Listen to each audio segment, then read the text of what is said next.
जय सद्गुरु महाराज को जय। श्री आचार्य ऋषि दूर रमेश पावల వారికి జై। మనము చీపాడు గ్రామంలో సత్యదర్శన రాజయోగ అచలాశ్రమమునందు శ్రీ ప్రజ్ఞాన విలక్షణ డాక్టర్ శ్రీనివాసార్యులు అనే నేను ఈ నెల అంటే అక్టోబరు 3వ తేదీ నుండి సృష్టి ఆవిర్భావం గురించి మనము తరగతులు మొదలుపెట్టినాము. ఇప్పుడు 3 వారాలు అయిపోయింది, 4వ వారం. ఇంతవరకు మనము బాహ్యంగా అంటే బ్రహ్మాండమునందు సృష్టి ఎలా ఆవిర్భావమైంది,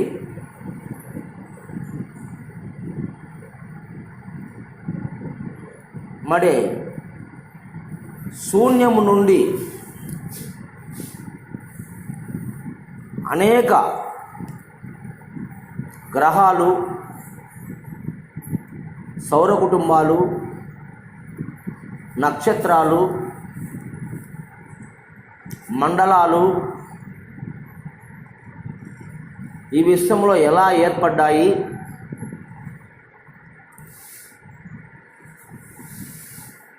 మరి ఆ మండలాలలో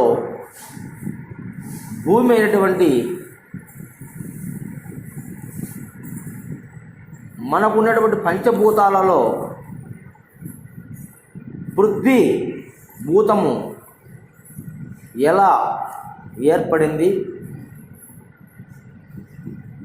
ఈ పృథ్వీభూతం నుండి మరి ఓషధులు, వాటిని ఆధారంగా జీవులు,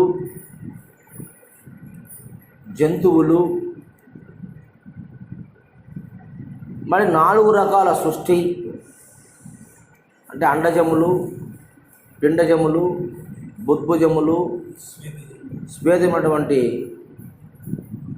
4 విధాల సృష్టి ఆవిర్భావం ఎలా జరిగింది, మరి మానవ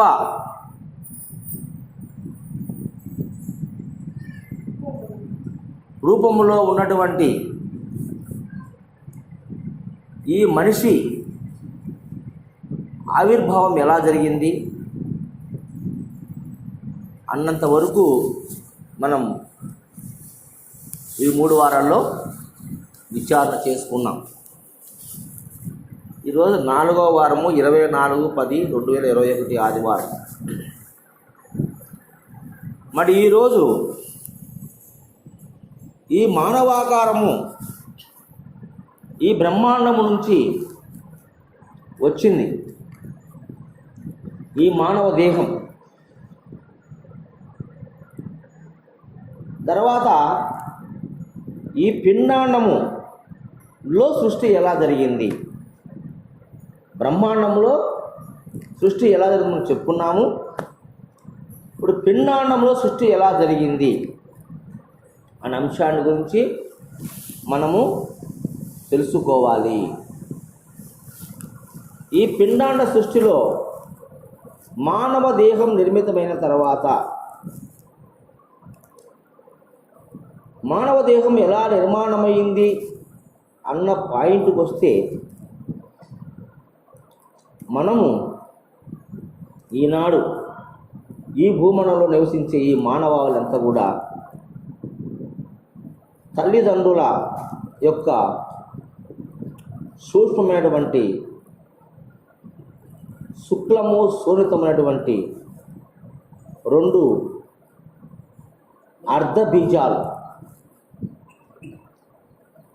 అర్ధబీజాలు కలిసి ఒక పూర్ణ బీజముగా ఏర్పడి తల్లి గర్భమునందు 9 మాసాలు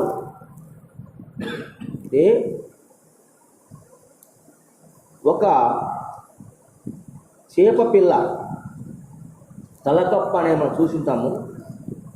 తలకప్ప ఆకారంలో ఉన్నటువంటి పురుష బీజము నుంచి, పురుష దేహము నుంచి సంకల్పము చేత, సంకల్పమాత్రే ప్రభు సృష్టి అన్నట్లుగా ఈ నందు లేకనే, అంటే ఈ దేహాన్ని మనం పరిశీలించి చూస్తే ఈ యొక్క శుక్ర కణాలు దేహంలో ఎక్కడ కూడా లేవు. మనం పరీక్ష చూస్తే ఎప్పుడైతే మనిషికి సంకల్పం కలిగిందో అప్పుడే అవి తయారైనవి.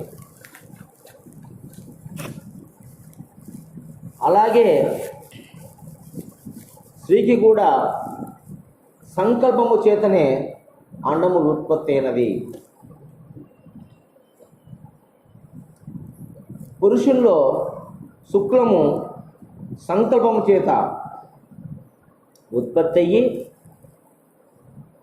తను ఒక సూక్ష్మమైనటువంటి ఆకారాన్ని ఏర్పరచుకొని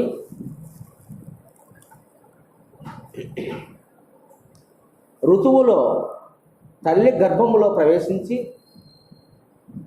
అండముతో చేరి పిండమయ్యి ఆ పిండము దశల వారీగా పెరుగుతూ తల్లి దేహములో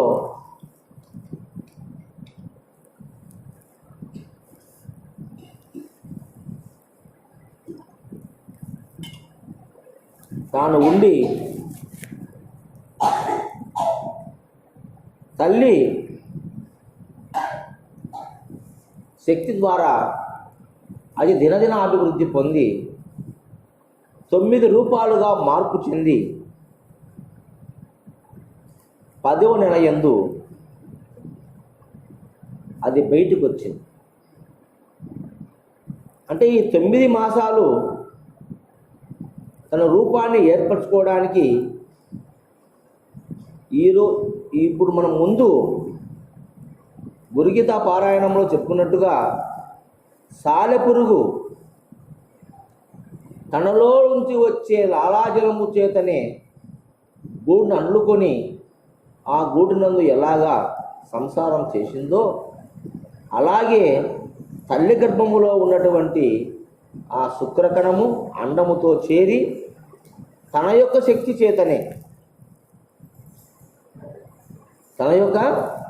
శక్తి చేతనే మరి పిండంగా మారి దినదినాభివృద్ధి పొంది అందమైన మానవాకృతి దాల్చి అప్పుడు ప్రాణశక్తి తల్లి ప్రాణముతో సంబంధము లేకుండా తనలోనే ఒక ప్రాణశక్తిని తయారు చేసుకొని నిరంతరము ఆ ప్రాణశక్తితోనే అది పెరిగింది. చైతన్యం ప్రాణశక్తి లేకపోతే పెరగదు. అది జీవశక్తి. ఆ జీవశక్తి ప్రాణం. జీవమే ప్రాణం, ప్రాణమే జీవం. జీవము ప్రాణము రెండు దేనికి ఉన్నాయంటే లోపల ఉన్నటువంటి బీజకణానికి ఉన్నాయి, శుక్రకణానికి ఉన్నాయి. తల్లి ప్రాణంతో సంబంధం లేదు. తల్లి ప్రాణంతో సంబంధం లేకుండా అంటే తల్లి ప్రాణము ప్రత్యక్షంగా బిడ్డకు అవసరపడదు. తల్లి ప్రాణం తల్లి దేహానికి పోషణ, కానీ బిడ్డ ప్రాణం బిడ్డ దేహానికి పోషణ. ఒకవేళ తల్లి ప్రాణమే బిడ్డకుంటే తల్లి జీవించి ఉండగా గర్భములో బిడ్డ చనిపోతుంది. ఏమయ్యా అర్థమవుతుందే? అప్పుడు తల్లి ప్రాణంతో ఉంది కదా, బిడ్డ ఎందుకు మరణించాలి? ఆ ప్రాణం అయితే ఇది సూక్ష్మంగా ఆలోచన చేయాలి. కాబట్టి బిడ్డ ప్రాణం వేరు, తల్లి ప్రాణం వేరు. తల్లి ప్రాణాపాయ స్థితిలో ఉన్నప్పుడు డాక్టర్లు తల్లికి సీరియస్గా ఉంది, తల్లి చనిపోతుంది, మేము బిడ్డను కాపాడమంటే కాపాడుతాము అంటే బిడ్డ ప్రాణం ఉంది, ఆ బిడ్డను తీసుకొస్తాం బయటికి, తను బ్రతుకుతుంది, తల్లి చనిపోతుంది.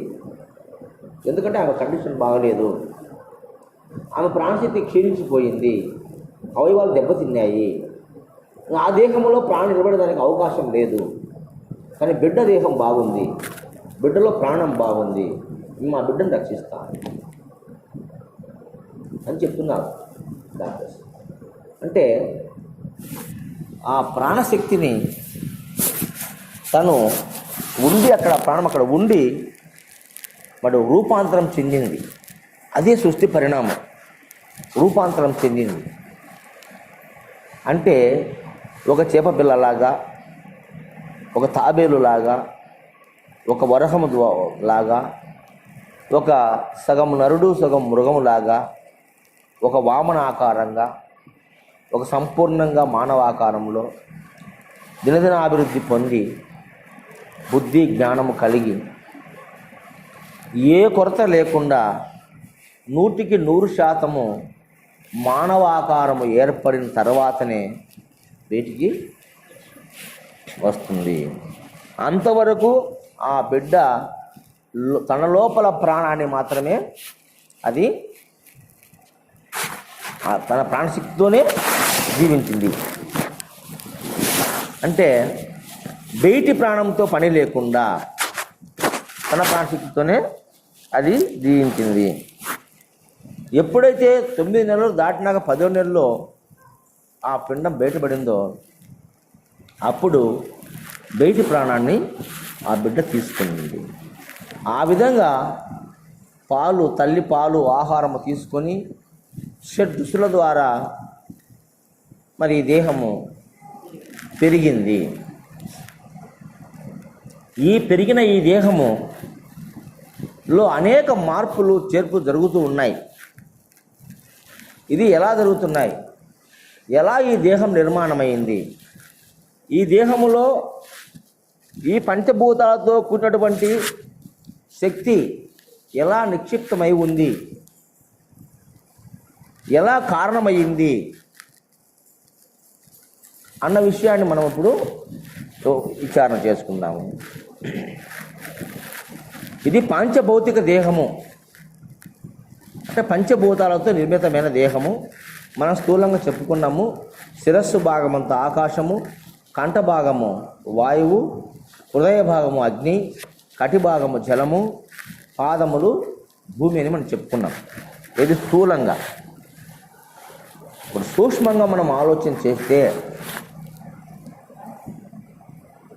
మనకు సాంఖ్య విచారణ యందు ఆకాశము 2 భాగములయ్యి సగభాగము మనకు జ్ఞానంగా మారింది. అంటే జ్ఞానం ఈ దేహానికంతా తగిన జ్ఞానం. ఈ దేహములో అణువణువు జ్ఞానం ఉంది.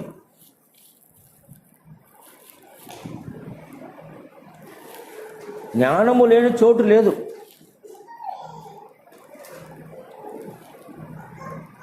పంచ జ్ఞానేంద్రియాలు, పంచ కర్మేంద్రియాలలోనూ 24 ఇంద్రియాదులలోనూ ఈ జ్ఞానము చేత ప్రకాశింపబడుతున్నాయి. మన దేహంలో 24 ఇంద్రియాదులు ఈ జ్ఞానము చేతనే ప్రకాశింపబడుతున్నాయి. అటువంటి జ్ఞానము మనకు ఆకాశభూతం అయినటువంటి అర్ధాంశం సగము ఈ మానవ దేహంలో జ్ఞానముగా మారి ఆ జ్ఞానము మిగతా భూతములతో చేరి ఏమైంది? మలినము చెందింది, మలినమైంది.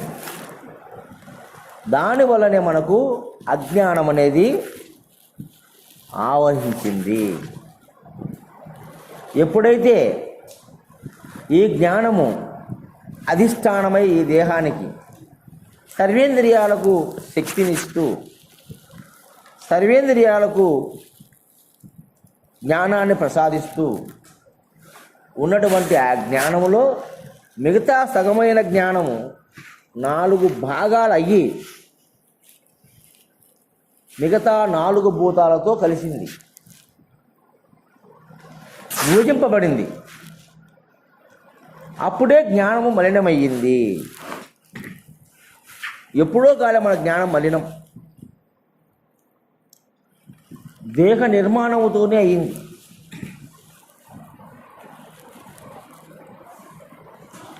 దేహ నిర్మాణంతోనే మనకు మలినమయ్యింది. ఈ దేహములో ఉంది కాబట్టే బయట ప్రపంచంలో మనం వాటికి ఆకర్షితులవుతున్నాం. ఈ దేహంలో లేకపోతే బయటి వాటితో మనం ఆకర్షితం కాలేము. ఇది సూక్ష్మబోధ. శ్రద్ధగా వింటేనే అర్థమవుతుంది, అశ్రద్ధగా వింటే అర్థం కాదు. కాబట్టి శ్రద్ధ అవాన్ లభ్యతే జ్ఞానం, శ్రద్ధగా వినండి. మిగతా సగభాగము 4 భాగాలయ్యి ఒక భాగము వాయువుతో కలిసి ఏమైంది? మనస్సు అయ్యింది. వాయువుతో కలిసి మనస్సు అయ్యింది. ఆ మనస్సే మన ఏవా మనుష్యాణం కారణం బంధమోక్షయ. చూసినావా, మొట్టమొదటిసారే మనము మాయలో చిక్కుకున్నాము. ఎప్పుడు? నీ దేహములో ఏదైతే ప్రధాన పాత్ర పోషిస్తూ ఏదైతే జ్ఞాన స్వరూపంగా ఉన్నదో, ఏదైతే ఆవరణభూతంగా ఉన్నదో, ఏదైతే ఆవరణభూతంగా ఉన్నదో ఆ భూతము పంచభూతాల చేత కలియడముతో మలిన రూపము దాల్చి ఆ జ్ఞానము కాస్త మలిన జ్ఞానముగా, అజ్ఞానముగా మార్పు చెంది వాయుభూతముతో కలిసి మనస్సు అయ్యింది. సాంఖ్య విచారణ అనేది ఒక్కొక్కరు ఒక్కొక్క పద్ధతిలో చెప్తారు. కానీ ఇప్పుడు మనం విచారణ చేసే పద్ధతి డిఫరెంట్గా ఉంటుంది, ప్రత్యేకంగా ఉంటుంది.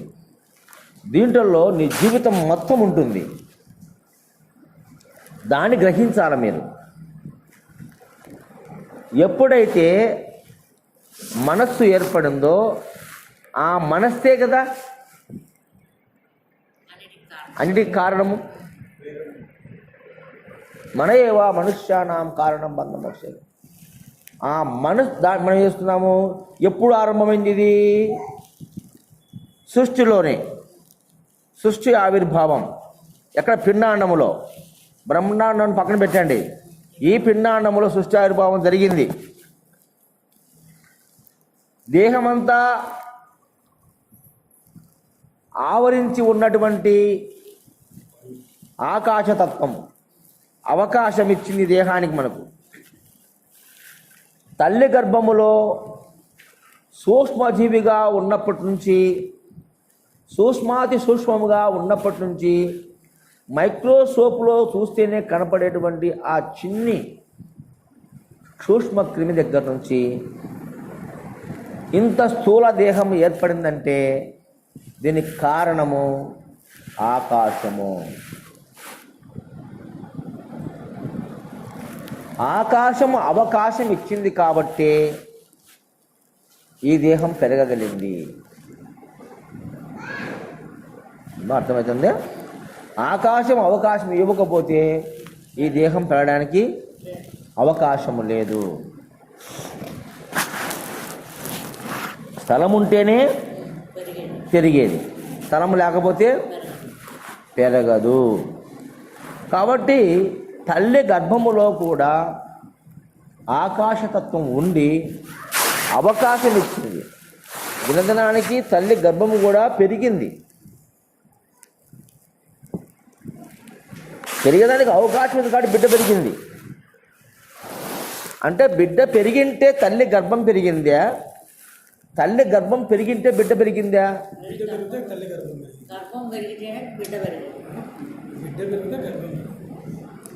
ఇది సూక్ష్మం, బాగా ఆలోచించండి. గర్భం పెరిగింటే బిడ్డ పెరిగిందా, బిడ్డ పెరిగింటే గర్భం పెరిగిందా? నువ్వు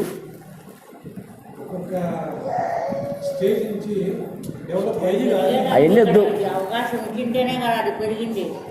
బిడ్డ పెరిగింటే గర్భం పెరిగిందా, గర్భం పెరిగింటే బిడ్డ పెరిగిందా? అందరూ చెప్పండి. బిడ్డ పెరిగింటే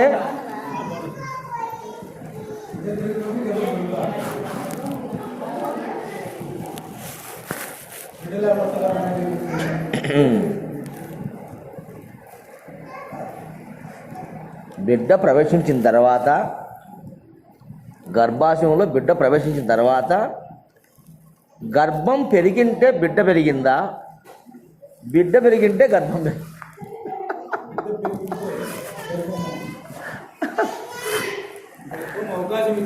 అతి సూక్ష్మమైన ప్రయాణం ఇది. బాగా ఆలోచించండి. ఇదే సృష్టి రహస్యం అంటే. ఏం అశోక్ అర్థమవుతుందా?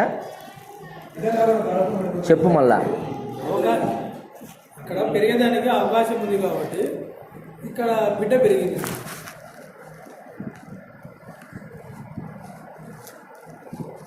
పెరగడానికి అవకాశం ఉంటేనే పెరుగుతుంది, అవకాశం లేకపోతే బిడ్డ పెరగదు. నేనేం ఎందుకు అవకాశం ఇచ్చింది, ఆకాశము అవకాశం ఇచ్చేనే ఏదైనా పెరిగేదానికి అవకాశం ఉంది. అవకాశం లేకపోతే పెరిగేదానికి అవకాశం లేదు. గర్భాశయమునందు ఆకాశము ముందే ఉంది, వాయువు ఉంది, అగ్ని ఉంది, జలం ఉంది, పృథ్వీ ఉంది, పంచభూతాలు అక్కడ ఉన్నాయి. తర్వాత బిడ్డ పోయి చేరింది. ఏం చేరింది? ఒక శుక్రకణం పోయి చేరింది. అది పెరుగుతూ ఉంది. పెరుగుతూ ఉన్నప్పుడు గర్భం పెరిగితేనే బిడ్డ పెరుగుతుంది, బిడ్డ పెరిగితే గర్భం పెరగదు. అది రాంగ్. ఎందుకంటే గర్భసంచి వికసించకపోవడం వల్ల బిడ్డ పెరుగుదల ఆగిపోయి అబార్షన్ అయ్యింది.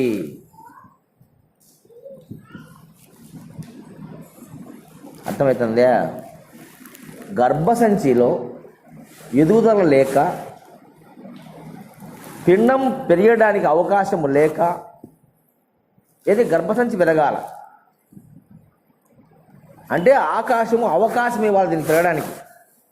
ఇది పెరిగితే అదటి పెరుగుతుంది. Note this point. అర్థమైందా? మీరందరూ బిడ్డ పెరిగితే కడుపు పెరుగుతుంది అనుకుంటున్నారు. ఇది రాంగ్. గర్భము వికసించితేనే బిడ్డ పెరుగుతుంది లోపల. అది వికసించకపోతే, అది పెరగకపోతే బిడ్డ అక్కడే నలిగి డెడ్ అవుతుంది, చచ్చిపోతుంది. పిండం పెరుగుతుంది కానీ గర్భసంచి పెరగడం లేదు. ఈమెకు గర్భం వికసించక పిండం చచ్చిపోయింది. అది కానీ క్వశ్చన్ చెప్పడానికి ఏది పెరుగుతుంటే ఏది పెరుగుతుంది అది తోరికే మాట్లాడాలి. అనుకూలం ఉన్నప్పుడు ఇది కూడా చచ్చిపోతుంది. సమానం. గర్భసంచి పెరుగుతానే బిడ్డలో లోపం ఉంటే పోవచ్చు, బిడ్డలో లోపం ఉంటే పోవచ్చు, దానికి సంబంధం లే. కానీ అవకాశం ఇచ్చేనే కదా. ఇప్పుడు నువ్వు అవకాశం ఇచ్చింటే వచ్చినావా ఇంత దూరము? అవకాశం దారి ఉంటే వచ్చినావా, దారి లేకుండా వచ్చినావా?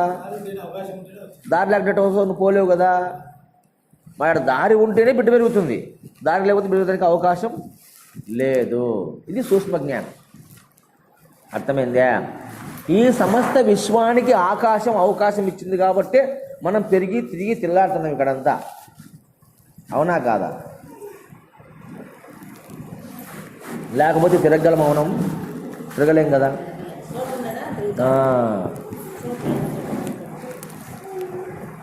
ఇది రహస్యం. ఇది సూక్ష్మంగా తెలుసుకోవాలి మనం.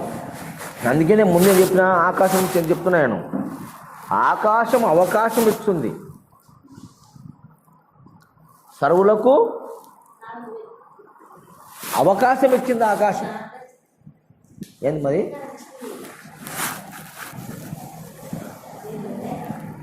ఆకాశము అవకాశం ఇచ్చింది కాబట్టి మనం ఇందులో అన్ని ఏర్పాటు చేసుకుంటున్నాం. ఈడ ఆకాశం అవకాశం ఇచ్చింది కాబట్టి ఇక్కడ బిల్డింగ్ కట్టుకున్నాం మనం. ఆకాశం అవకాశం ఉంది కాబట్టి చంద్రమండలం పోతున్నాం మనం. అవకాశం లేకపోతే ఎక్కడ పోలేం మనం. పోగలమా? పోలేం. అవకాశం ఇచ్చే పోతాం. బస్సు ఫుల్ అయింది పుల్లయ్య, ఎక్కడానికి స్థలం లేదు. ఏం చేస్తావు? దిగుతావు. అవకాశం లేదు కాబట్టి దిగుతున్నావు. అవకాశం ఇచ్చే పోతాం అందులోనే. అలాగనే గర్భాశయములో కూడా బిడ్డ పెరగడానికి ఆకాశం అవకాశం ఇచ్చింది. ఇది పెరిగింది గర్భం వరకు. తర్వాత పిండం బిడ్డ బయటపడిన తర్వాత ఈ దేహంలో కూడా ఆకాశం ఉంది. ఈ దేహంలో కూడా ఆకాశం ఉంది. ఆ ఆకాశము అవకాశం ఇచ్చేనే మనం పొడుగైనా కాదు, ఎంతో పొడుగైనా కాగలం. అవకాశం తక్కువగా ఉంటే పొట్టుగానే ఉంటాం. ఆకాశతత్వం నీ దేహములో తక్కువగా ఉంటే, పిండములో బ్రహ్మాండంలో అంతా ఉంది ఆకాశమే, పిండాండంలో కూడా అంతా ఆకాశమే. కానీ ఆకాశ సంపద తక్కువ ఉన్నప్పుడు ఆ దేహము మరుగుజ్జుగానే ఉంటుంది, పెరగడానికి అవకాశం లేదు. ఇది ఆధ్యాత్మిక జ్ఞానం. చిత్తశూరు సైన్స్ కూడా ఈ మార్గంలోకి రావాల్సిందే. సైన్సు హార్మోన్స్ తక్కువ ఉన్నాయి, పెరగలేదు అని చెప్తుంది. హార్మోన్స్ తక్కువ ఉండడం వల్ల ఈ పిల్లోడు ఎక్కువ పెరగడం లేదు అంటే మనిషి పెరగడానికి ఒక హార్మోన్ అవసరం. పెరిగే హార్మోను ఆకాశత్వం ఉంది. ఆకాశత్వం నుంచి హార్మోన్ రిలీజ్ కావాలి మనకు. ఆకాశం తత్వంతో రిలీజ్ చేసి ఆ హార్మోన్ వల్ల మనం హైట్ పెరుగుతాం. థైరాయిడ్, పారాథైరాయిడ్ అనే హార్మోన్సే మన హైట్ పెరగడానికి కారణం. అవునా? అయితే ఆ హార్మోన్స్కు ఆకాశత్వము సమృద్ధిగా ఉంటే పెరుగుతుంది, కాబట్టి పెరగదు. తిండి తింటే బిడ్డ లావైందని, తిండి తినక సన్నగైందని బిడ్డ అంటారు కొంతమంది. అది తప్పు, అది కాదు. ఏమా?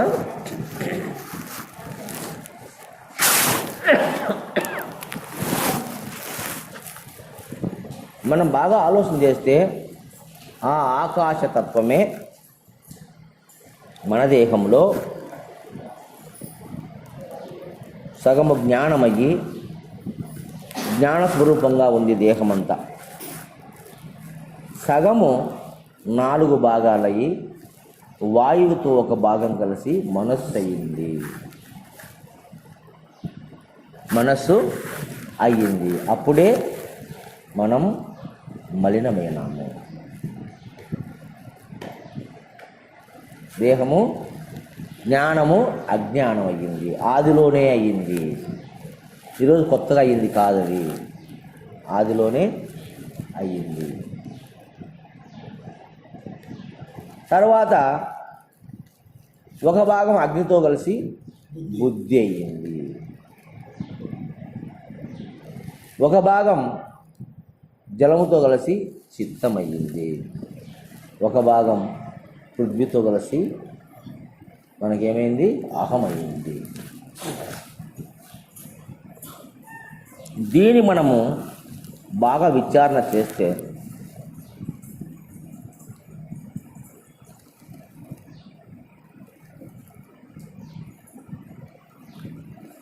ఆకాశము చేత ఏర్పడిన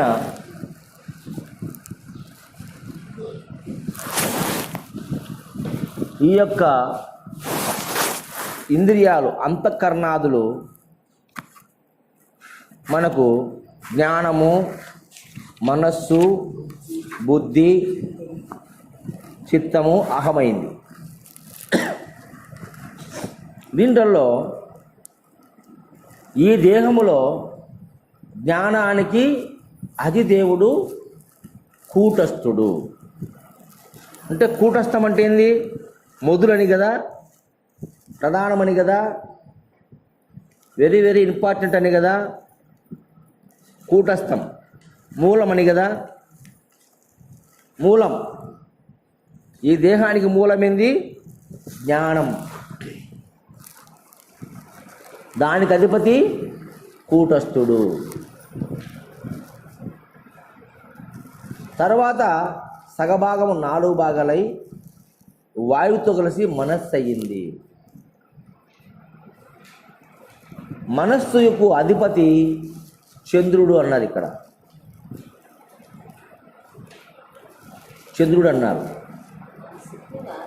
అధిపతి చంద్రుడు. ఎందుకు చంద్రుడిని చెప్పినారు అంటే, మనసుకు చంద్రుడు ఎందుకు చెప్పినాడంటే, చంద్రుడు ఎప్పుడూ స్థిరంగా ఉండడు. చంద్రుడు ఎప్పుడు స్థిరంగా ఉండడు. ప్రతి క్షణము చలనము చెందుతూ మన కంటికి, ఈ మానవాళికి, ఈ భూమి మీద సమస్త జీవులకు అరుగుదల అవుతూ 15 రోజులు, మళ్ళా 15 రోజులు పెరుగుదల అయితే మనకు కనిపిస్తాడు. అంటే తరగడము, పెరగడము, సంకల్పము, వికల్పము, సంకల్పము, వికల్పము. ఆ విధంగానే మన మనస్సు కూడా పౌర్ణమి రోజు చాలా ఉత్సాహంగాను, ఉల్లాసంగాను, ఆరోగ్యంగాను, అద్వితీయంగాను ఉంటుంది. పౌర్ణమి రోజు ఒక మనిషే కాదు, సర్వజీవుల యొక్క అంతరంగమునందు ఒక తెలియని అనుభూతి, ఆనందం కలుగుతుంది. అందుకు మనస్సుకు అధిపతి చంద్రుడు అని చెప్తున్నారు. అయితే ఈ మనస్సు వల్లనే ఈ దేహము మలినము చెంది ఈనాడు మళ్ళీ మనము అవనస్కతిథి కావాలని కోరుకుంటున్నాము.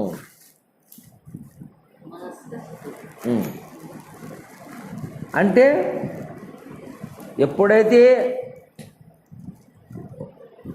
ఆకాశము 2 భాగాలయ్యి మరి ఒక భాగం చంద్రుడితో కలిసిందో, దాంతో కలవకుండా ఇది మళ్ళీ ఏకం కావాలి. అప్పుడు పోతుంది అజ్ఞానం, అంతవరకు పోదు. అందుకే మానవుడు అమనస్క స్థితి పొందాలని ప్రయత్నం చేస్తున్నాడు. అవునా కదా? మళ్ళీ తన స్వస్థానానికి, అవునా కదా, పోవాలని ప్రయత్నం చేస్తున్నాడు. తర్వాత బుద్ధి అగ్నితో కలిసి బుద్ధిగా మన దేహంలో మార్పు చెందింది. బుద్ధిగా మార్పు చెందినటువంటి ఆ వాయు స్వరూపం, ఆకాశము సగభాగము అగ్నితో కలిసి ఒక భాగము బుద్ధిగా మారినప్పుడు ఆ బుద్ధికి అధిదేవుడు బృహస్పతి. బృహస్పతి ఎవరు? దేవతలకు గురువు బృహస్పతి. దేవతలకు గురువు బృహస్పతి. అవునా? దేవుడు అంటే ఎవరు? సత్యము, నిజము, శాశ్వతము. అవునా కాదా? సనాతనము, అవినాశి. అటువంటి దేవతల గురు బృహస్పతిని బుద్ధికి అధిపతిగా మన పెద్దలు నిర్ణయం చేశారంటే అర్థమయ్యేప్పటికీ బుద్ధి అనేది సత్యమైనది. అవునా కాదా? బుద్ధి సత్యమైనది. బుద్ధి అంటే బుద్ధి అంటే జ్ఞానమే, ఆకాశంశమే కదా అది. వాయు స్వరూపంతో మలినం చెందింది. బుద్ధి అగ్ని కదా, అగ్నితో కలిసింది. అగ్ని అంటే ఏంది? దేనైనా కాల్చివేసే శక్తి అగ్నికి ఉంది, భస్మం చేస్తుంది. అటువంటి అజ్ఞానాన్ని భస్మం చేస్తుంది బుద్ధి. అవునా? బుద్ధితో యోచిస్తే సత్యమే గోచరిస్తుంది, అసత్యము గోచరించదు. బుద్ధితో యోచించాలి. దేవతల గురువైన బృహస్పతి గురుడు, ఆయన్ను అధిదేవతుడుగా పెట్టారు బుద్ధికి. అంటే సత్యం, అని నిజం. కాబట్టి ఆ బుద్ధి ఈ దేహములో ఆకాశతత్వముతో అగ్నితత్వముతో కలిసి ఈ దేహానికి బుద్ధిగా మారి, ఆ బుద్ధి చేతనే మన జీవితములో, మన జీవన విధానములో బుద్ధి పాత్ర మహా గొప్పది. ఆ బుద్ధి ద్వారానే మనం అనేకమైనటువంటి పనులు చేయగలుగుతున్నాము. బుద్ధి మాంద్యమైతే నిత్యానిత్య వస్తు వివేకము నీకు తెలియదు. ఏమన్నాయా? అలాగే మన జీవన విధానంలో కావచ్చు, పరమార్థిక విధానంలో కావచ్చు, ఆధ్యాత్మిక చింతనలో కావచ్చు, మరి గురు సాంగత్యములో కావచ్చు, గురు అన్వేషణలో కావచ్చు, గురు బోధ విషయములో కావచ్చు, బుద్ధి ఉంటేనే నీకు ప్రయోజనం చేకూరుతుంది. బుద్ధి మాంద్యమైతే నిష్ప్రయోజనం. కాబట్టి ఈ జనానికంత బుద్ధి మాంద్యం అయింది కాబట్టే బుద్ధి పుట్టక ఆశ్రమం కాడికి ఎవరు రాలేకుండా. అవునా కాదా? ఎప్పుడు ఆకాశతత్వములో ఉన్నటువంటి మనస్సు, బుద్ధి, చిత్తము ఇవన్నీ కూడా నిగూఢంగా అందులో ఉన్నాయి.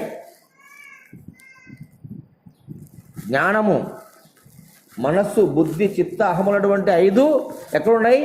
ఆకాశములో ఉన్నాయి, సూక్ష్మంగా ఉన్నాయి, అచేతనంగా ఉన్నాయి. అయితే వీటితో కలవడం ద్వారా అవి మలినమైనాయి. ఇక్కడ కూడా బుద్ధి మలినమైంది. మానవుని బుద్ధి మలినమైపోయి పరుపరు విధాలుగా సంచరిస్తూ ఉన్నాడు ఈ మానవుడు.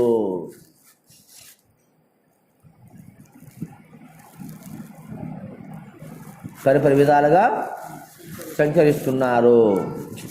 ఇక్కడికి ఒక ముసలావిడ వచ్చింది కట్ట తీసుకొని, ఇంకొక ఆమె వచ్చింది. ఇంకొక ఆయన వచ్చినాడు. ఇంకొక ఆమె సరస్వతి అని ఆమె వచ్చింది. వీళ్ళంతా ఎట్టపోయినారు ఇప్పుడు? బుద్ధి లేకపోయినారు. బుద్ధి సరిగా పని చేస్తే నిలబడతారు. అవునా కదా? అంటే బుద్ధి ఇంకొక పని చెప్పింది వాళ్ళకు. అర్థమవుతుందా? ఇది సూక్ష్మ జ్ఞానం. బుద్ధి ఇంకొక పని చెప్పింది, ఆ పని మీద పోయినారు వాళ్ళు. ఇంటికి పోయినారో, షికారికి పోయినారో, ఇంకోసారి పోయినారో, వంట చేయడానికి పోయినారో, యాడికి పోయినో తెలియదు. బుద్ధి ఏమైంది? మలినం చెందింది. బుద్ధి హీనమయ్యింది. హీనమయ్యేసరికి ఏమవుతుంది? పవిత్రత పోయింది.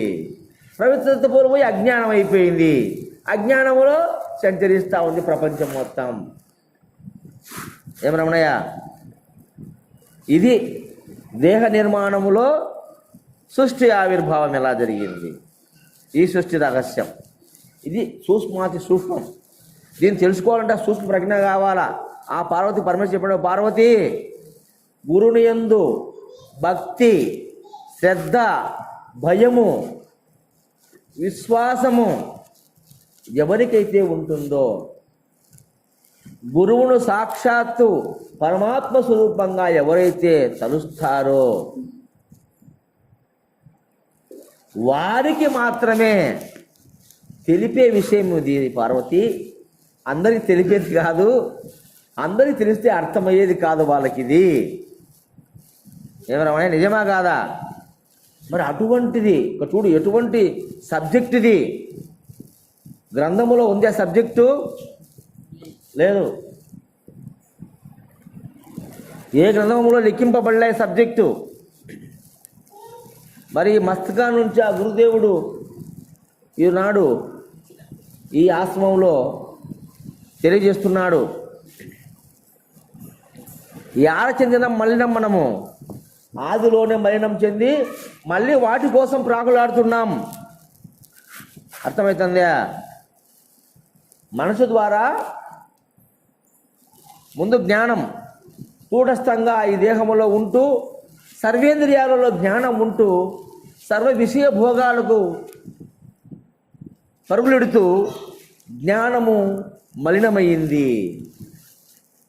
అది శుద్ధంగా ఉన్నప్పుడు ఏం అవసరం లేదు, అద్భుతంగా ఉంటుంది.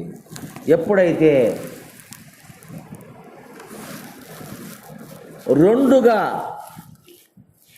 కావాల్సి వచ్చిందో, ద్వయం, అద్వైతం నుంచి ద్వయంకి వచ్చింది, రెండుగా మారింది, సమస్య వచ్చింది. రెండుగా మారుతానే విడిపడింది, జ్ఞానంగా విడిపడింది, సగము మలినంగా మారింది. మిగతా 4 భూతాలతో చేరి మనస్సుగా మారి వాయువు చేత మాలిన్యం చెందింది. దానికి చంద్రుడు అధిపతిని పెద్దలు పెట్టినారు. చంద్రుడు దినదినాభివృద్ధి చెందుతాడు, దినదినంగా తరుగుతాడు, దినదినంగా పెరుగుతాడు, చంచల గుణముతో ఉంటాడు. ఎప్పుడు కూడా ఒక స్థిర స్థితిలో ఉండడు. కాబట్టి చంద్రుడు అధిపతి. మనసు కూడా ఎప్పుడు స్థిరంగా ఉండదు. ఎప్పుడైతే స్థిరంగా ఉంటుందో అప్పుడు పౌర్ణమినోడు స్థిరంగా నిశ్చలంగా నిండుగా పౌర్ణమి ఉంటుంది. అవునా? అప్పుడు మనసు నిర్మలం అవుతుంది చెప్పేసి ఆనాడే మనము పౌర్ణమి, గురు పౌర్ణమి, గురు పూజలు, పౌర్ణములు ఎందుకు చేస్తున్నాము? ఏమన్నాయా? ఎందుకు పోవాలా పౌర్ణమి రోజు గురు పూజ ఆశ్రమానికి అంటే, ఆనాడే నీ మనసు బాగుండేది పిచ్చోడా. మిగతా అప్పుడు ఎరగడము తిరగడము సరిపోతుంది, నీకు పెరగడము తిరగడము సరిపోతుంది. ఆ రోజు పూర్ణంగా ఉంటుంది కంటే ఆ రోజు నీ మనసు శుద్ధంగా ఉంటుంది, పూర్ణంగా ఉంటుంది. ఆ రోజు గురువు దగ్గర పోయి గురు పాదాలు దర్శించుకొని, ఆ గురు పాదాలకు సాష్టాంగ నమస్కారం చేసుకొని, గురు కృపకు పాత్రులయ్యి భక్తి జ్ఞానము శ్రద్ధ విశ్వాసముతో గురు బోధను వింటే ఆనాడు నీకు జ్ఞానము కలుగుతుంది, శుద్ధ జ్ఞానము కలుగుతుంది. మనసు అమనస్కమయ్యేదానికి అవకాశం ఉంది ఆ రోజు. అందుకోసము ఆనాడే పౌర్ణమి రోజే గురు పూజ పెట్టుకుంటాం మనము. అర్థమైందా? పౌర్ణమి రోజు గురు పూజ చేస్తాము. ఇది సూక్ష్మ విచారణ. మరి అటువంటి ఆ చంద్రుని ఆడబెట్టినాడు. ఈడ అగ్నితో చేరేసరికి బుద్ధి అయింది. ఈ బుద్ధి ఎప్పుడైతే విడిపడిందో అంటే సూక్ష్మంగా ఆకాశత్వంలో ఉన్న బుద్ధి అగ్నితో చేరి స్థూల బుద్ధిగా మారింది. స్థూల బుద్ధిగా మారి ఈ దేహములో సపరేట్ కావడంతో ఆ బుద్ధి విహీనము చెంది హీనమైపోయి ఈ మనిషికి తలకో రీతిగా బుద్ధి ఉంది. ఒక్కొక్క తలకు ఒక బుద్ధి, ఆ తలకు ఒక బుద్ధి, ఈ తలకు ఒక బుద్ధి, ఆ తలకు ఒక బుద్ధి, ఆ తలకు ఒక బుద్ధి, ఏ తలకు ఒక బుద్ధిగా మారింది. తలకో రీతిగా బుద్ధి మారింది. కాబట్టి ఆ బుద్ధిని సక్రమంగా పెట్టాలంటే మళ్ళీ మనము ఎనిక్కిపోవాలి. అవునా కాదా? మళ్ళా లయం చెందాలి. ఆ లయం చెందడానికే మన వాళ్ళు అష్టాంగ యోగములు, నవవిధ భక్తులు, పంచముద్రలు, తపములు, జపములు, హోమములు, యజ్ఞములు, యాగములు ఎన్నో పెట్టినారు. అవన్నిటితో కావు పార్వతి, అవన్నీ భ్రాంతులతో చేసుకున్నట్టే తప్ప ఈ మనస్సు అవి భ్రాంతిని రహితం చేయలేవు. సద్గురు వాక్యము మాత్రమే, సద్గురు బోధ మాత్రమే నిన్ను రహితపరుస్తుందని చెప్తున్నాడు. గురుగీతలో పొద్దున చెప్పిందంటల్లో పరమేశ్వర పార్వతి, అవునా కదా? అటువంటిది మరి ఆదరించుకొని వచ్చి కొంతమంది ఆదరించుకొని పోయినాం సాయంకి కనపడిన చాలు బాబా అని మళ్ళీ మధ్యాహ్నం భోజనానికి వస్తారు, తింటారు, ఒక అర్ధగంట సేపు కూర్చుంటారు, మళ్ళీ వెళ్ళిపోతారు. మరి ఏమైంది ఇలా బుద్ధి హీనమైందా లేదా? మరి ఆ బుద్ధిని సరి చేసుకోవాలంటే జ్ఞానాగ్ని చేత కాల్చాలి. ఆ బుద్ధి సక్రమంగా లేకపోతే ఈ దేహము లోపల, ఆ మనసు సక్రమంగా లేకపోతే ఈ దేహము లోపల అనేకమైనటువంటి సమస్యలు తలెత్తుతాయి. అణువణువులో బుద్ధి ఉంది, అణువణువులో మనస్సు ఉంది, అణువణువులో జ్ఞానం ఉంది. ఎక్కడైతే బుద్ధి విహీనమవుతుందో ఆ ప్రాంతంలో, ఎక్కడైతే మనసు విహీనమవుతుందో ప్రకోపిస్తుందో ఆ ప్రాంతంలో దానికి సంబంధించినటువంటి రోగాలు మనకు వస్తాయి.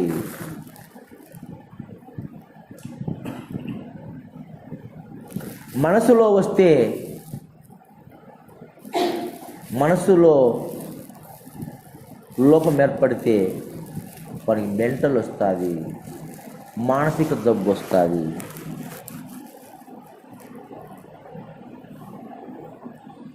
ఏమవుతుంది? మాటలు అనేక సంకల్ప వికల్పాలు జరుగుతాయి. ఇది కావాలంటాడు, అది వద్దంటాడు, ఇది వద్దంటాడు, మళ్ళా కావాలంటాడు, ఇది చేస్తానంటాడు, ఇది చేయనంటాడు. ఈ బుద్ధి ఇష్టమైంది ఒక రోజులో మళ్ళా అయిష్టం అంటాడు. అయిపోతే మనసు కకలావికలం అయిపోతుంది. బుద్ధి విహీనం అయిపోతే ఏమవుతాడు? మెంటల్ మానసిక వ్యాధి, మందం పిలిస్తే పలుకుతాడు, లేకపోతే లే. బుద్ధి విహీనం అయిపోతుంది. బుద్ధిమాన్యం వచ్చింది వానికి, ఏమి తెలియని అమాయకుడుగా మందబుద్ధి అంటున్నాం కదా. ఆ విధంగా అనేకమైన జబ్బులు ఎక్కడికి వస్తాయి? ఆ జబ్బులు అని మనకు తలకాయకి వస్తాయి రోగాలు. అవన్నీ ఏం రమణయ్య? పక్షపాతం వస్తుంది, మెంటల్ వస్తుంది, బుద్ధి విహీనమైపోతుంది, అవునా కదా? అటువంటి వ్యాధులు వస్తాయి. తర్వాత అదే ఆకాశం, చిత్తము. క్షేత్రజ్ఞుడు అధిపతి. చిత్తానికి ఎవరు? క్షేత్రజ్ఞుడు. క్షేత్రం అంటే దేహము. ఈ క్షేత్రానికి ఒక అధిపతి క్షేత్రజ్ఞుడు ఉన్నాడు. ఇవన్నీ కారణాలు చెప్తా. ఇక్కడ చెప్పుకుంటానమే కూటస్థుడు, చంద్రుడు, బృహస్పతి ఇలా కారణం, కానీ కర్త క్షేత్రజ్ఞుడు. చిత్తము క్షేత్రజ్ఞుడు. చిత్తం అంటే ఏంది? చిత్తం అనగా నీ దేహములో అనేక జన్మలుగా ఉన్నటువంటి కర్మను, అది పుణ్యకర్మ కావచ్చు, పాపకర్మ కావచ్చు, అదంతా ఒకచోట మరి దాచిపెట్టుకొని అంత కేంద్రీకృతమై ఒకచోట డిపాజిట్ అయ్యి ఆ చిత్తములో ఉన్నటువంటి ఆ కర్మలన్నీ కూడా ఆ తండ్రి యొక్క శుక్లము ద్వారా తల్లి గర్భంలో ప్రవేశించి ఆ దేహములో పెరిగి పెద్దనే నీతో పాటు అవి కూడా. వాడు క్షేత్రజ్ఞుడు. ఈ దేహానికి క్షేత్రం దేహము, క్షేత్రం నేను నడిపేవాడు. Bus driver. బస్సు నడిపేది ఎవరు? డ్రైవర్, అవునా కదా? అంటే ఈ దేహాన్ని నడిపేది ఎవడు? క్షేత్రజ్ఞుడు.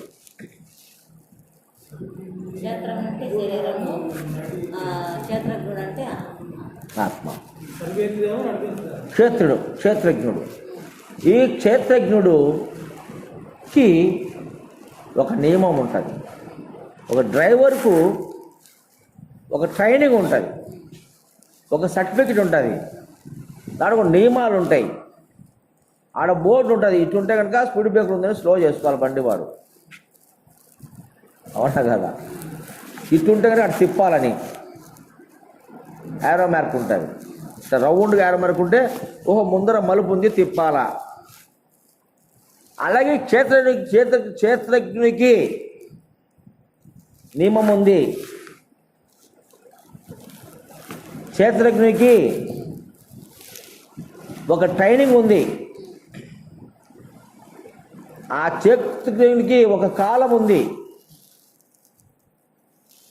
ఆ క్షేత్రజ్ఞుడు ఏమి చెయ్యాలనో ఒక పరిధి ఉంది, ఆ క్షేత్రునికి ఒక కర్తవ్యం ఉంది. ఆ క్షేత్రజ్ఞునికి ఒక మార్గం ఉంది, ఆ మార్గంలోనే ప్రయాణం చేయాలి ఆ క్షేత్రజ్ఞుడు.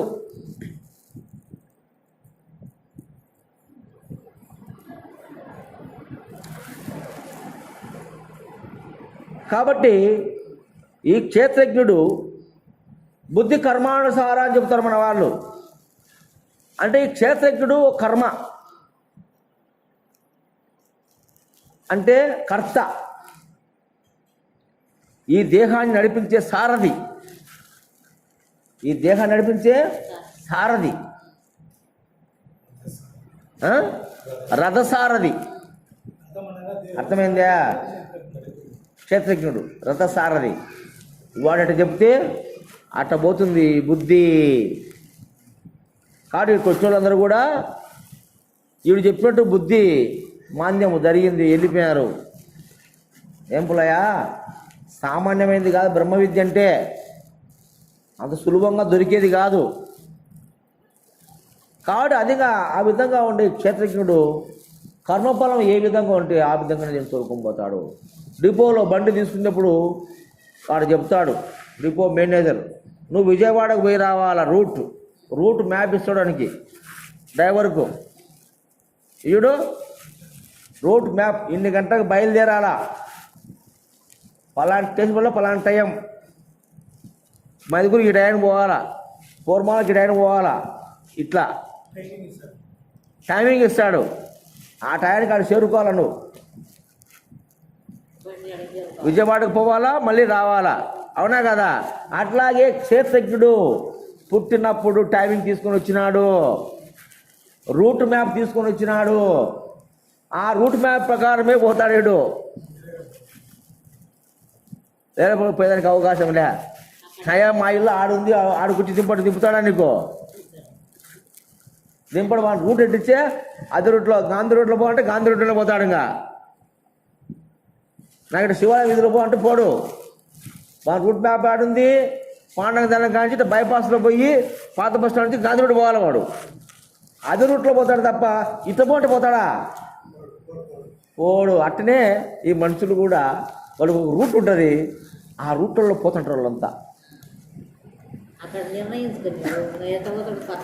లోపల డ్రైవర్ ఉన్నాడు క్షేత్రజ్ఞుడు. బుద్ధి కర్మానుసార, చిత్తం అంటే కర్మ. ఈ కర్మ ఫీడ్ చేయబడింది అంటే నీకు రూట్ ఇచ్చినాడు ముందేగా, ఇంకా ఆ రూట్లోనే వెళ్ళిపోవాలి నువ్వు. ఏం రమణయ్య ఆపడు, మనకి రూట్ మ్యాప్ ఉంది, అన్ని స్టాపింగ్లు ఉన్నాయి, ఎంత పోవాలనేది ఉంది. ఆ రూట్ ప్రకారమే అదే స్పీడ్లోనే పోతాడు వాడు. అట్లనే ఈ క్షేత్రజ్ఞుడు, ఈ దేహాన్ని నడిపేవాడు, వాడు ఎక్కడ చెప్తే అక్కడ మనం పోవాల్సిందే. చూసిన ఎంత రహస్యం ఉందో, ఈ యొక్క పంచీకరణములు ఎంత రహస్యం ఉందో చూడండి. తర్వాత అదే శుద్ధమైన ఆకాశతత్వం నుండి మరి ఒక భాగము ఏమిటితో కలిసింది? భూమితో కలవడంతో అహంకారమైంది. దీనికి రుద్రుడు అజిదేవుడు, రుద్రుడు అధిదేవుడైనాడు. అంటే అహం. ఆకాశంలో భాగాలు ఎన్ని? ఆ, అంతఃకరణాలు. ఎన్ని ఆకాశంలోటే చిత్తం అహము. మనం ఇంకా కిందికి పోలే, ఒక ఆకాశమే. ఆకాశంలో ఆకాశంలో 5 భాగాలు. ఉమ్. ఆకాశం 4 భాగములై ఒక కాబట్టి భాగమై మిగతా సగభాగం 4 భాగాలై మనస్సు వాయువుతో కలిసి మనస్సు, అగ్నితో కలిసి బుద్ధి, జలంతో జలంతో కలిసి చిత్తము, పృథ్వీతో కలిసి అహం. ఇప్పుడు స్వామి అహం గురించి చెప్తున్నారు. కాబట్టి ఈ విధంగా మార్పు చెందింది. అదే ఆకాశము స్థూలభూతమైనటువంటి భూమితో కలిసినప్పుడు అహమైంది. అహం అంటే ఇక్కడ చిత్తములో స్టోరేజ్ దాన్ని క్షేత్రజ్ఞుడు ఎలా నడిపాడో, ఇక్కడ అహమునకు అహంకారానికి రుద్రుడు, భూమి భూతత్వముతో ఆకాశము కలిసి ఇక్కడ అహంకారంగా మారి దీనికి అధిదేవుడు రుద్రుడని మనకు పెద్దలు సెలవిచ్చినారు. రుద్రుడు అంటే ఎవరు? రుద్రుడు అనగా గంభీరంగా భయంకరంగా. అవునాగా? రుద్రస్వరూపం అంటే అహంకారం. అహంకారం ఆవిర్భవించింది వ్యక్తికి. ఎప్పుడు వచ్చింది అహము? సంపద వల్ల వస్తుంది. అష్టమదాలు 8 ఉన్నాయి. రూపమదం, విద్యామదం, పదవి మదం, ధనమదం, దేహ బలమదం. నేను బలవంతుణ్ణి. జ్ఞానమదం కూడా ఉంది. జ్ఞానమదం, రూపమదం, ఇలా అష్టమదాలు ఉన్నాయి. ఇవన్నీ దేని వల్ల వచ్చే భూతత్వముతో ఆకాశము భూమితో కలవడం వల్ల ఈ మానవ దేహములో అష్టమదాలు అహంకారంతో వచ్చినాయి. అహంకారం వేరు, ఇది అహంకారం.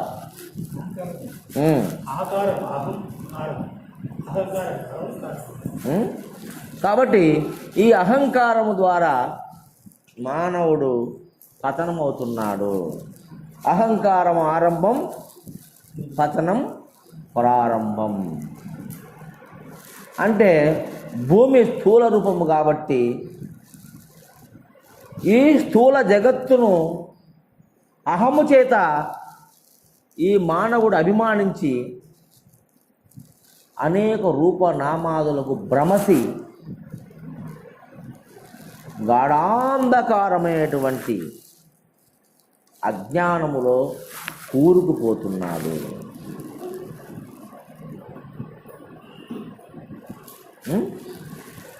మరి అది కూడా మనము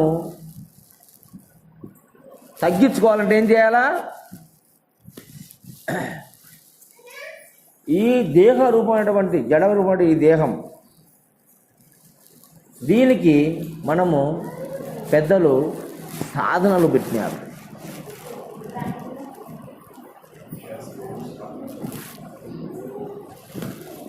అహంకారం అనేది వాక్కు ద్వారా నశించదు, అంత సులభంగా పోదది. దానికి శ్రమ పెట్టాలా? దేహానికి కొన్ని నియమాలు పెట్టాలా? అప్పుడే అది మాట్లాడి వినదు. కాబట్టి ఈ విధంగా ఆకాశతత్వము చేత ఏర్పడ్డ ఈ అహము చేత మానవుడు తను చేయదలిచిన పనులన్నీ కూడా అస్తవ్యస్తంగా చేస్తూ అహంకారముతో దుర్వినియోగం పరచడం వల్ల తన దేహము మరి అనేకమైన ఆటుపోట్లకు గురయ్యి శారీరక రోగాలుగా మనకు బాధింపబడతాయి.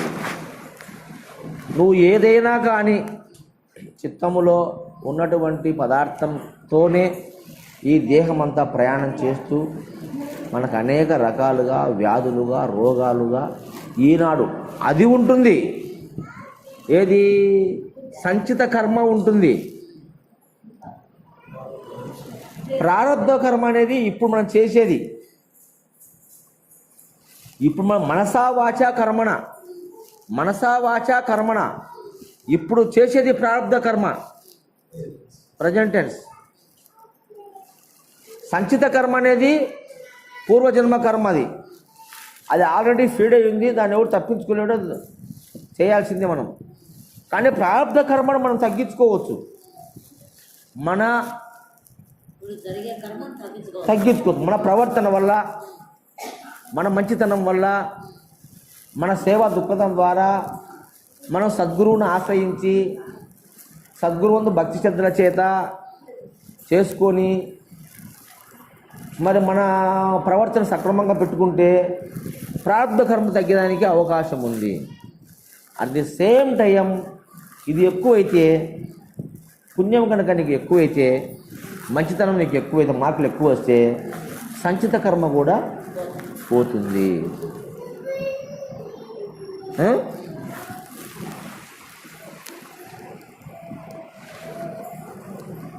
జ్ఞానాగ్ని దగ్ధ కర్మాణి.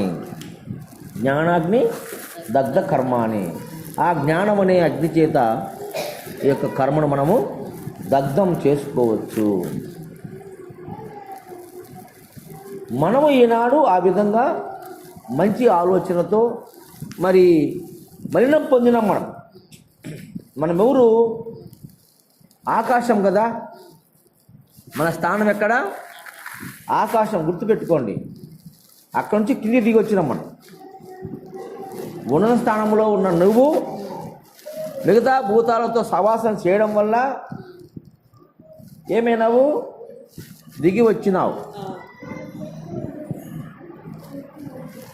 ఈ పంచభూతాలు, ఆకాశం, పంచభూతాలు, ఆకాశం. ఈ ఆకాశం అనంతమైంది.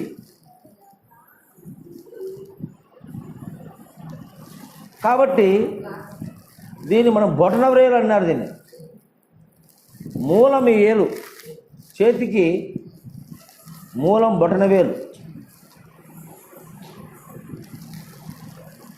ఈ పంచభూతాలు ఈ ఆకాశంతో కలవడం వల్లనే మనస్సు, బుద్ధి, చిత్తం, అహంకారం అనేటివి ఏర్పడినాయి. మనస్సు, బుద్ధి, చిత్తం, అహంకారం అనేటివి ఏర్పడినాయి. బుద్ధి, చిత్తం, అహం. బుద్ధి, చిత్తం, అహం. బుద్ధి, చిత్తం, అహం. అర్థమైందే? బుద్ధి, చిత్తం, అహం. బుద్ధి సత్వగుణం, చిత్తం రజోగుణం, అహం తమోగుణం. 3 గుణాలు.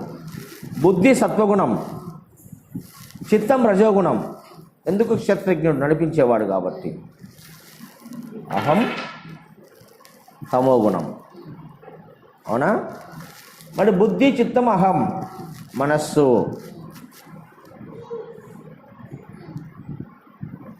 ఇది జ్ఞానం. ఇది జ్ఞానం. ఈ జ్ఞానము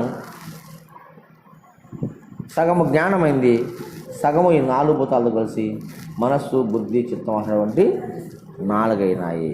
తద్వారా ఈ దేహము మాలిన్యం చెందింది.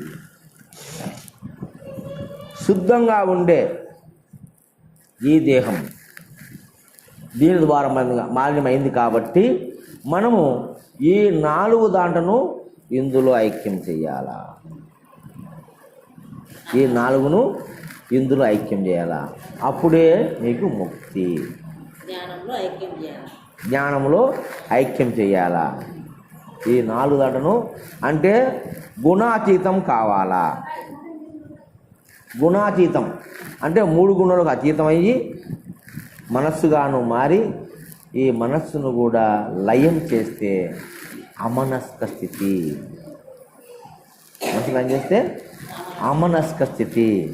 అమనస్క స్థితి జ్ఞానం. సమస్థితే జ్ఞానం. కాబట్టి ఆ జ్ఞానం స్థితి పొందడానికే పెద్దలు మనకు అనేకమైన పద్ధతులు చెప్పినారు. ఈ గురువు దగ్గరికి పోతే ఆ గురువు ఇవన్నీ నీకు విమర్శ చేసి చెప్పి నీకు జ్ఞానాన్ని ప్రసాదిస్తాడు. కాబట్టి అటువంటి గురువును ఆశ్రయించినప్పుడే మనకు శుద్ధ జ్ఞానం కలుగుతుంది. లేకపోతే అర్ధజ్ఞానమే వస్తుంది. అర్ధజ్ఞానం అంటే ఇది. ఈ 4తో ఉండే అర్ధజ్ఞానం, ఇది శుద్ధ జ్ఞానం. అవునా కదా? శుద్ధ జ్ఞానం 4తో కలిసి అర్ధజ్ఞానం అయింది. ఈ అర్ధజ్ఞానంతో ఉంటే నువ్వు పారాడుతుంటావు, నీ మనసు నిలబడదు. అదే శుద్ధ జ్ఞానం. కాబట్టి ఈ అర్ధజ్ఞానంలో ఉన్నంత వరకు నీకు పరుగులాటే, సుఖము లేదు, శాంతి లేదు, ఆనందం లేదు, సంతోషం లేదు. ఎప్పుడు దుఃఖమే దుఃఖమే దుఃఖమే. ఈ విధంగా మార్పు చెందింది ఈ నేననే ఆ యొక్క ఆకాశతత్వము. దాని ద్వారానే ఇదంతా వచ్చింది దేహంలోకి. దీనిని లయం చేయాలని మనం ప్రయత్నం చేస్తున్నాము, గురువుని ఆశ్రయించినాము. దీన్ని విమర్శ చేస్తే లయం అవుతుంది, కానీ నువ్వు కూర్చొని తపస్సు చేస్తే లయం కాదు. మనం విడిపించుకోవాలంటే ఓహో ఇది కదా, నేనే మనసుగా మారినా, నేనే బుద్ధిగా మారినా, నేనే చిత్తంగా మారినా, నేనే అహంగా మారినా. కాబట్టి నేనే ఒకటి తీసేసుకుంటా, మళ్ళా నా స్వరూపంలోకి నేను పోవాలా. అప్పుడే ముక్తి, అప్పుడే జన్మరహితం. కాబట్టి దీన్ని బోధ ద్వారానే మనం తెలుసుకొని ఈ 4ని ఈ 5లో ఐక్యం చేస్తే అదే నీ స్వరూపం. అవునా? కాబట్టి ఒక ఆకాశభూతం గురించి ఈనాడు మన దేహములో మరి ఈ యొక్క సృష్టి ఎలా పరిణామం చెందిందో మనం తెలుసుకున్నాము. ఇదంతా తలభాగంలోనే జరిగింది. ఈ తలభాగంలోనే మొత్తం ఈ 5 కనుక లోపిస్తే జ్ఞానం ఇక్కడే ఉంది కాబట్టి నీవు శుద్ధ జ్ఞానం అవుతుంది. ఈ దేహాన్ని మొత్తం నడిపించేది ఈ శిరస్సే కాబట్టి, ఈ దేహాన్ని మొత్తం నడిపించేది ఈ శిరస్సే. కాలు దేహాన్ని నడిపేయదు, చెయ్యి దేహాన్ని నడిపేయదు, ఏ ఇంద్రియాదులు దేహాన్ని నడిపేయవు. ఒక తల మాత్రమే, ఆ జ్ఞానం మాత్రమే ఈ దేహాన్ని నడిపిస్తూ ఉంది. ఆ క్షేత్రజ్ఞుడు ఈ దేహమంతా అణువణువున ఉండి ఆ జ్ఞాన శక్తి చేత ఆ క్షేత్రజ్ఞుడు ఈ దేహాన్ని నడిపిస్తూ ఉన్నాడు. ఆ చంద్రుడు మరి ఈ యొక్క జ్ఞానశక్తి చేతనే ఈ దేహాన్ని పరిపరి విధాలుగా సంకల్ప వికల్పాలు కలిగిస్తున్నాడు. ఆ బుద్ధిలో ఉన్నటువంటి బృహస్పతినే మరి సత్యమేందో అసత్యమేందో, సత్యాసత్య, జ్ఞానాజ్ఞాన, నిత్య అనిత్య వస్తు వివేకాన్ని కలిగించున్నాడు బృహస్పతి గురువు. అవునా కదా? మరి అహంకార స్వరూపమైనటువంటి రుద్రుడు మాత్రము ఈ దేహములో ఉన్నటువంటి అష్టమదములకు కారణమై కర్తయి మానవుని అధోగతి పాలు చేస్తున్నాడు. కాబట్టి అష్టమదాలను మనము తీసేసుకోవాలా. ఎవరు తీసేదంటే గురువు. చూడు, ఈ రుద్రుడు లయం కావాలంటే గురువుని ఆశ్రయించాలి, క్షేత్రజ్ఞుని ఆశ్రయించాలి. ఆ క్షేత్రజ్ఞుడు గురువుని ఆశ్రయించాలి. అష్టమదాలు ఈ దేహంలో ఉత్పన్నమవుతున్నాయి. కాబట్టి అష్టమదముల లయం కావాలంటే మనం ఏం చేయాలా? ఈ దేహము అంటే స్థూల దేహం, స్థూలంగా ఉన్న ఈ దేహానికి మనిషి మనకు శాస్త్రం ఉంది, సామవేద దండోపాయములు. సామవేద దండోపాయములు. సామనగా నువ్వు నాయన ఎందుకు రా చేస్తావు, మంచి పని చేసుకో, ఇది మంచి పని కాదు, బాగుండు, అది ఉద్దది పరవశము ఆశించకూడదు అనే సామం చెప్తాం. తర్వాత వేదం చెప్తాం, ఒరే అన్నీ ఒకనాడు ఇటు పెట్టి పోచిందరా మనము, ఎందుకు భ్రాంతిలో పోతే పొందే వాడే బతుకోండిరా, ఎన్నాళ్ళు ఉంటుంది ఇది, ఏనాడైనా దేహం మట్టిలో కలిసిపోయేదే కదా, దానికోసం ఇది వేదం చెప్తాం.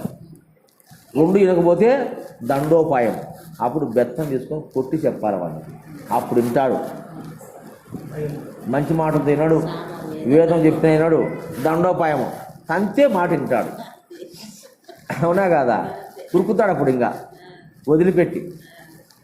ఏం పుల్లయ్య? అందుకే సామవేద దండోపాయములు అని పెద్దలు చెప్తున్నారు. కాబట్టి ఆ విధంగానే మనము కూడా ఈ యొక్క స్థూల దేహాన్ని మరి శిక్షిస్తే కానీ కఠినంగా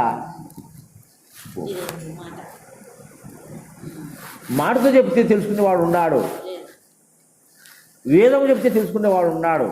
అంటే ఇది ఏంది కాదు లేదురా, వచ్చేది ఎందుకు దీనికి పాకులాడుతున్నావు ఆయన, ఒకనాడు వదిలిపెట్టి పోవాల్సింది చెప్తే వాడు సరే పాప పోతే ఎవరికి ఏమి చేస్తాం బా ఈ బుద్ధితో, అది వేదం. సమం అంటే న్యాయం చెప్తాడు, ఇది ధర్మం ఇది అధర్మం ఆయన చేయకూడదు, వాడు వినడు. తర్వాత 4 దెబ్బలు పడితే భయముతో వదిలిపెట్టిపోతా. పొద్దునైనా పానం ఉంటే ఊపిరింటే ఉప్పైన బతకచ్చు, ఉప్పైన అమ్మని బతకచ్చు, వాడి దెబ్బలు కూడా పడతాడు, వాడు సబ్బుతాడు వాటం పడితే. అవునా కదా? మరి ప్రాణం ముఖ్యమా, మరి ఆ యొక్క ధనం ముఖ్యమా, ఆస్తి ముఖ్యమా చెప్పు? ప్రాణం ముఖ్యమా కదా. ప్రాణం కోసం రాజులే దేశాలు వదిలిపెట్టి పోయినారు. అవునా కదా? రాజ్యాలు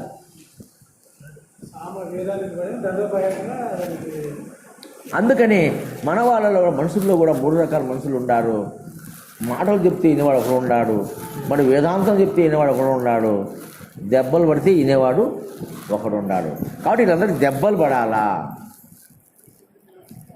అందుకని కొట్టలేక పెద్దలు ఏంటంటే అష్టాంగ యోగములు పెట్టినారు. అష్టాంగం దెబ్బలే ఎన్ని? 8 అష్టమదములు పోవాలంటే అష్టాంగ యోగాలు చర్చపోతాయి. మాటతో చెప్తే వినకపాయా. ఏం రమణయ్య? మరి వేదము చెప్పి చూసినాం వినకపాయా, ఇంకా దెబ్బలు పడాలి కాబట్టి అష్టాంగ యోగాలు చెప్పినారు. అష్టాంగ యోగాలు అంటే మనం చెయ్యాల. యమ నియమ ఆసన ప్రాణాయామ ప్రత్యాహార, మరి యమ నియమ ఆసన ప్రాణాయామ ప్రత్యాహార ధ్యాన ధారణ సమాధి 8 సమాధి ఇవి చేపించే అప్పుడు పోతాయి. యమనియమాలు చేయాలి. యమ అనగా బాహ్యేంద్రియ నిగ్రహం, నియమ అనగా అంతరేంద్రియ నిగ్రహం.